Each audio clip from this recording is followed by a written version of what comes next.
Hi, folks. We're going to do a quick talk through review of the progressive era. So perhaps you're reviewing for a test, and this could be very helpful for you. I'm hoping to keep it short, sweet, and to the point, so this should not take us a very long time. So let's start here with defining what is the progressive era. So it runs from about 1900 to about 1920. So it's happening right at the tail end of the Gilded Age and passes through the end of World War One. So it's happening while a lot of other things are happening as well. The key thing to note is that it's addressing all facets of life in America. Progressives are people who look at society, try to identify the problems of society, and propose solutions for those problems. Now, as you know, especially in political life, folks don't always agree with one another. So there are often competing interpretations of the best solutions for these problems that are seen in American life.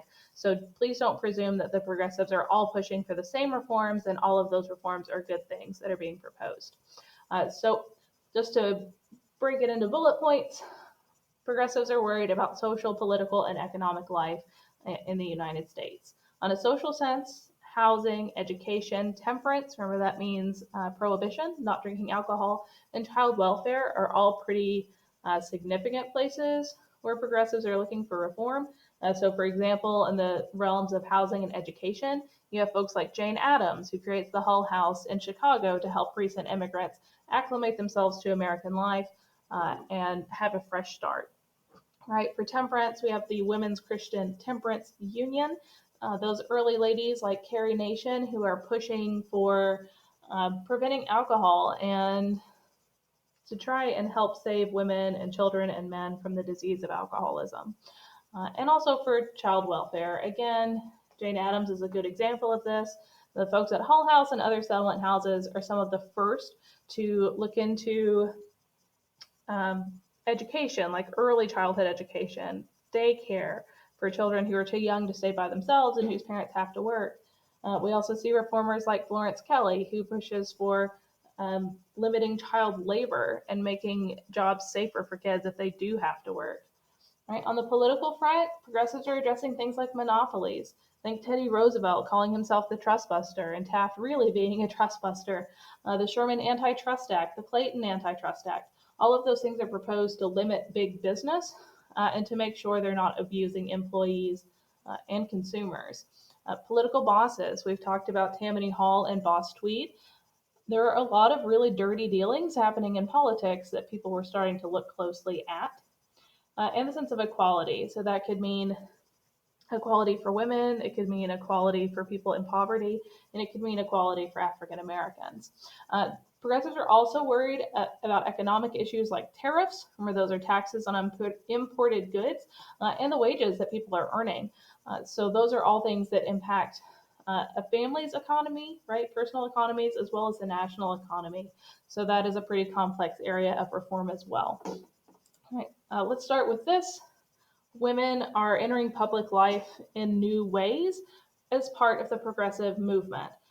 Women are speaking out for things that deal with women, and they're using their experience in those areas of pushing for change to push for the ultimate goal of women's suffrage and full equality in public and private life. So, some key things here: education. At the turn of the century, women are graduating from high school at greatly increased rates. They're enrolling in higher education. And they're also experiencing unionization, especially after the Triangle Shirtwaist Factory fire in New York. Women are starting to push for safer workplaces. The experience of higher education, the experience of working together to push for reform in jobs helps women be prepared and have the skills and the networks necessary to push for suffrage. Women do gain the right to vote in 1920 with the passage of the 19th Amendment. The image you see is a statue that it resides in the U.S. Capitol today. Here on the right, Elizabeth Cady Stanton. In the center, Susan B. Anthony. And in the front, Lucretia Mott. All of these three women, really significant reformers, and all three really push for women's right to vote. The myth of this statue goes that this chunk of rock in the back is reserved for the first female president. Right, so speaking of presidents, let's start with William McKinley. His time in office, rather short. All right, he was assassinated in 1901 by an anarchist. But McKinley does not personally do a lot in terms of progressive reform. He does set the stage for later presidents to be more active and more assertive with the presidency. In particular, Teddy Roosevelt kind of takes advantage of McKinley's lead to do executive orders and be a really hands-on type of president and not wait for Congress to lead to reform. We'll talk about McKinley more as an imperialist president later. Okay. Our next stop, Teddy Roosevelt, 1901 to 1909. Roosevelt's known for his square deal for the American public. And that square deal is actually kind of a triangle deal that you could remember by thinking of the 3 C's. So conservation, consumer protection, and control of corporations. So TR is concerned about saving the environment, often just because he likes to hunt, but also because having access to natural resources is really important for maintaining industry and growth. He is concerned about controlling corporations. TR sells himself as a trust buster, even though he only takes monopolies to court 44 times during his presidency. He does believe there's such a thing as a good monopoly and a bad monopoly. Bad monopolies are corrupt and harm the consumer. Good monopolies are okay and can be controlled by the federal government. So he does draw a distinguishing line. Not all monopolies are bad for TR.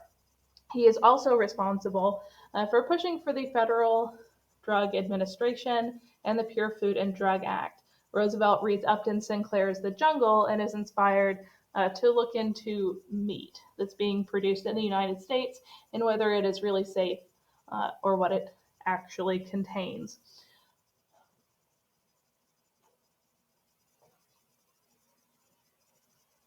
Okay. So there's TR. We're going to shift over to William Howard Taft, 1909 to 13. Taft is the real trust buster. All right, so Taft takes 90 cases of monopolies to the Supreme Court. He's much more interested in breaking up big business than TR is. TR likes to talk the talk, but Taft actually walks the walk. Taft remains in office until he loses the election of 1912, where 1912 is the super contentious election where it's Roosevelt running as the Bull Moose Party, Taft as Republican, Wilson as Democrat, and Eugene B. Debs running as a socialist. Because Taft and Roosevelt split the party ticket, we get Woodrow Wilson in office 1913 to 1921. Wilson is not a huge fan of monopolies. He's more in favor of small business and like the ideal of capitalism, which works really well if you have a lot of competition. A strong critique of Woodrow Wilson, he really does nothing for African American rights in this country. He talks really nicely to civil rights leaders, and then when it comes time to actually do the job, he really lets them down. He refuses to support anti-lynching legislation in Congress.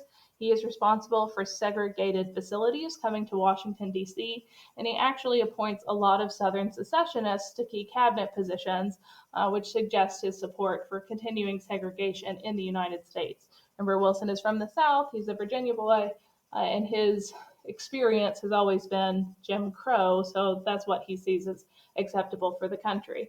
Wilson does carry us through World War I. It's under his administration that we see a graduated federal income tax. We see the direct election of senators, and we see the passing of prohibition. So Wilson's presidency is a good one to know for a lot of constitutional amendments. I hope this was at least a little bit helpful for you. Good luck and good night.